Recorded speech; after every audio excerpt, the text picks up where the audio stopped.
Chapter 5 judiciary न्यायपालिका। In India we have the rule of law. Rule of law यानी कानून का शासन है, यानी हम सब एक कानून के अंतर्गत आते हैं। इसका मतलब है कि कानून सभी लोगों पर समान रूप से लागू होता है। When a law is violated, a certain set of fixed procedures need to be followed। यानी जो कानून सब पर लागू हो रहे हैं और उनका अगर उल्लंघन होता है तो एक निश्चित प्रक्रिया अपनाई जाती है। To enforce this rule of law, तो we have a judicial system. What is this judicial system? न्याय व्यवस्था। जुडिशियल सिस्टम और न्याय व्यवस्था, इस व्यवस्था में बहुत सारी अदालतें आती हैं, यानी सिस्टम ऑफ कोर्ट्स का भारतीय लोकतंत्र में एक अहम भूमिका निभाती है। और ये भूमिका अहम तभी होगी जब न्यायपालिका स्वतंत्र होगी, यानी कि independent judiciary system. So India has a independent judiciary system. Judiciary system means the system should be, judiciary system should be unbiased। unbiased means निष्पक्ष होना चाहिए।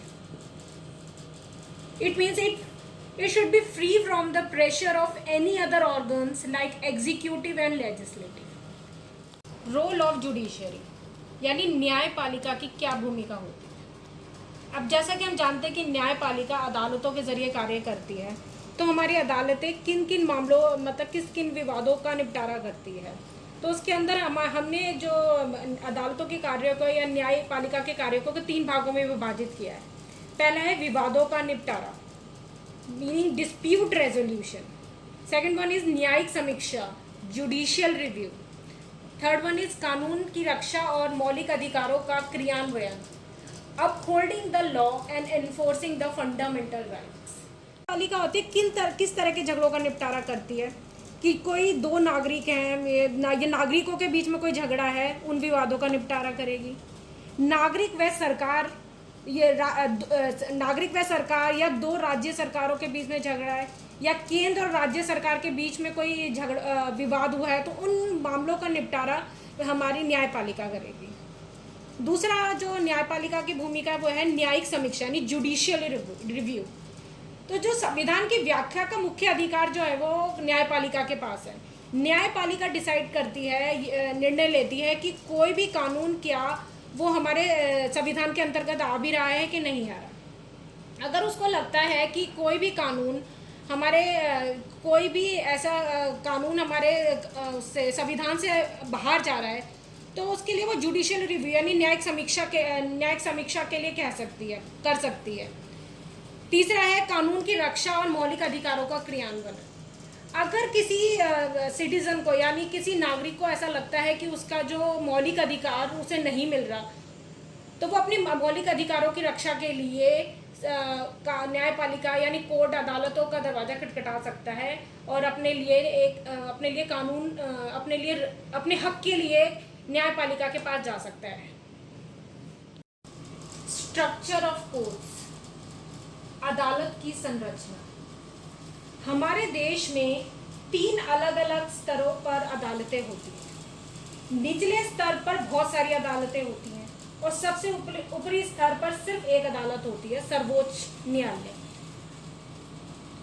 तो जिला अदालत जो होती है, ये अदालतें आमतौर पर जिले या तहसील के स्तर पर या किसी शहर में होती है और ये बहुत सारे मामलों की सुनवाई करती है। दूसरी उच्च न्यायालय, प्रत्येक राज्य का अपना एक उच्च न्यायालय होता है।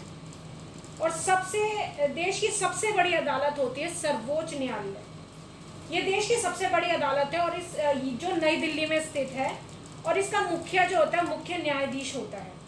और सर्वोच्च न्यायालय के सारे फैसले सभी निचली अदालतों को मानने होते हैं। ब्रांचेस ऑफ लीगल सिस्टम यानी विधि व्यवस्था की शाखाएं। लीगल सिस्टम को हमने 2 भागों में विभाजित किया है, criminal law, civil law. Criminal law means फौजदारी कानून। इसके अंदर किस तरह के अपराध या किस तरह की क्रियाएं आती हैं जिसे कानून में अपराध माना गया, जैसे कि चोरी करना, दहेज के लिए औरत को तंग करना। दूसरा है सिविल लॉ यानी दीवानी कानून।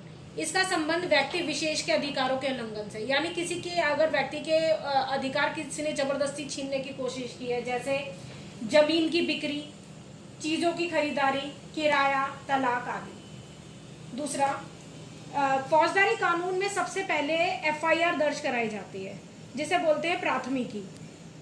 इसके बाद पुलिस जो होती है अपराध की जांच करती है और अदालत में केस फाइल करती है। दीवानी कानून के अंदर प्रभावित पक्ष जो होता है न्यायालय में एक याचिका दायर करता है। तीसरा, फौजदारी कानून में क्या होता है, अगर व्यक्ति दोषी पाया जाता है तो उसे जेल भेजा जा सकता है और उस पर जुर्माना लगाया जा सकता है। दीवानी कानून के अंदर अदालत राहत की व्यवस्था करती है, यानी अगर मामला किराएदार और मकान मालिक के बीच का होता है तो अदालत यह आदेश दे सकती है कि किराएदार मकान को खाली करे और बकाया किराया चुकाए।